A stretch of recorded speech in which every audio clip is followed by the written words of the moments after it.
ಪೊಲೀಸರಿಂದ ಇವತ್ತು ವಾಗ್ದಾನ ಮಾಡ್ತಾ ಇದ್ದಾರೆ. ಏನು ಹೇಳಿ? ತುಂಬ ಒಳ್ಳೆ ಇನಿಷಿಯೇಟಿವು ಪೊಲೀಸ್ ಡಿಪಾರ್ಟ್ಮೆಂಟಿಂದ ಈ ಥರದೊಂದು ವಾಕ್ಯತನ ನಡೆಸ್ತಾ ಇರೋದು ಆ್ಯಂಡ್ ಈ ಥರದೊಂದು ಕಾರ್ಯಕ್ರಮದ ಭಾಗಿಯಾಗಿರೋದು ತುಂಬ ಖುಷಿ ನನಗೆ.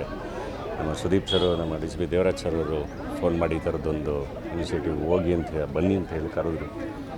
ಖುಷಿಯಾಯಿತು, ಬಂದೆ. ಆ್ಯಂಡ್ ಇವತ್ತು ಯಂಗ್ಸ್ಟರ್ಸ್ಗೆ ಒಂದು ಅವೇರ್ನೆಸ್ ಈ ಥರದ್ದೊಂದು ಕ್ರಿಯೇಟ್ ಮಾಡೋದು ತುಂಬ ಇಂಪಾರ್ಟೆಂಟ್ ವಿಷಯ. ಅದು ತುಂಬ ಚೆನ್ನಾಗಿ ನಡೀತಾ ಇದೆ.